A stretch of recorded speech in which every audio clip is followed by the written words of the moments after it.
Anies disebut terlibat kasus korupsi Formula E hingga bansos.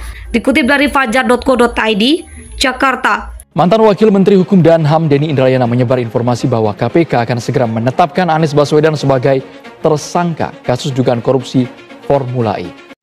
Bapak Ibu Saudara, situasi politik di tanah air semakin memanas. Hal ini sudah menjadi kebiasaan di negeri kita ini ketika pesta demokrasi pemilihan umum 5 tahun digelar. Partai-partai bermanuver dengan berbagai trik dan intrik politik supaya bisa memenangkan pemilu. Apalagi pemilu kali ini dilakukan secara serentak di seluruh tanah air untuk memilih pemimpin daerah dan juga presiden serta wakil presiden dan anggota yang akan duduk di Parlemen Senayan. Hal ini tentu sangat berpotensi untuk terjadinya konflik horizontal antara massa pendukung dan simpatisan para calon atau kandidat tersebut. Nah, Bapak Ibu Saudara, tentu untuk memenangkan pertarungan, partai-partai melakukan beragam strategi politik agar bisa meraup suara sebanyak-banyaknya. Ada yang melakukannya dengan cara beretika, benar dan bertanggung jawab, dan tidak melanggar konstitusi. Namun, kita tahu tidak sedikit juga yang melakukan kampanye hitam atau black campaign terhadap calon-calon lain sebagai pesaing.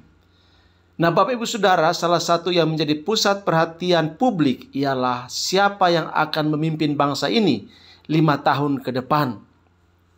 Pertanyaan ini wajar karena memang euforia terhadap kepemimpinan Presiden Joko Widodo 2 periode yang begitu membumi dengan masyarakat Indonesia yang sulit untuk dilupakan begitu saja atau dilepas begitu saja. Nah, Bapak Ibu Saudara, sudah ada 3 capres yang diusung oleh partai politik. Ketiga kandidat orang nomor 1 di negeri ini, yaitu Anies Baswedan yang diusung oleh Partai Nasdem, Ganjar Pranowo yang diusung oleh Partai PDI Perjuangan, dan Prabowo Subianto yang diusung oleh Gerindra. Nah, Bapak Ibu Saudara, Anies Baswedan yang diusung oleh Partai Nasdem menjadi sorotan publik. Hal ini disebabkan karena rekam jejak politik dan prestasi Anies dalam memimpin DKI Jakarta selama 5 tahun yang boleh dikatakan minim prestasi, mendapatkan rapor merah, dan dikaitkan dengan sepak terjangnya dalam politik identitas saat pemilihan gubernur di 2017 yang lalu.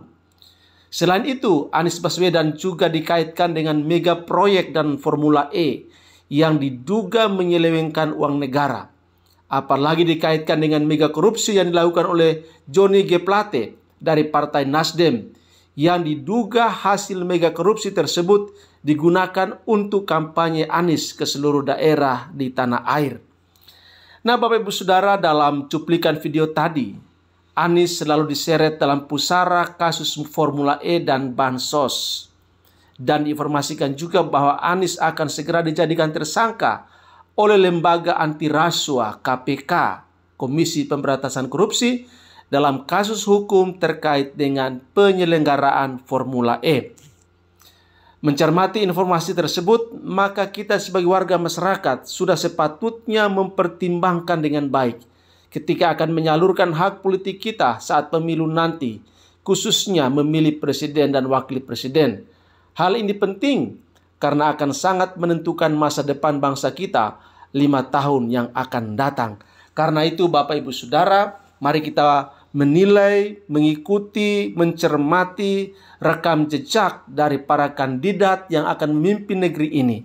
Baik itu Anies Baswedan, Ganjar Pranowo, maupun Prabowo Subianto. Supaya hak politik kita salurkan dengan benar kepada orang yang tepat, yang akan memimpin bangsa ini dengan baik dan benar, meneruskan program-program pemerintah yang telah diletakkan oleh Bapak Presiden Joko Widodo, sehingga bangsa kita terus bangkit untuk menjadi bangsa yang besar, bangsa yang bermartabat, bangsa yang diperhitungkan oleh dunia.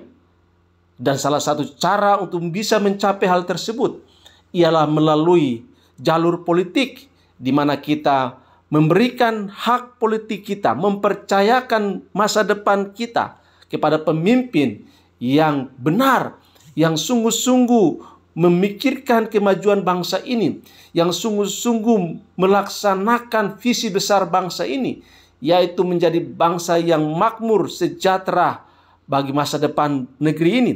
Oleh sebab itu, maka kita sebagai warga masyarakat, sebagai warga negara yang baik dan bertanggung jawab, maka mari sekali lagi kita berdoa dan menyalurkan aspirasi politik kita dengan benar dan bertanggung jawab, khususnya dalam pemilihan umum di 2024, baik untuk memilih pemimpin di daerah masing-masing maupun memilih pemimpin di legislatif maupun memilih pemimpin di yudikatif. Kita butuh hikmat Tuhan sebagai warga masyarakat yang berketuhanan yang Maha Esa.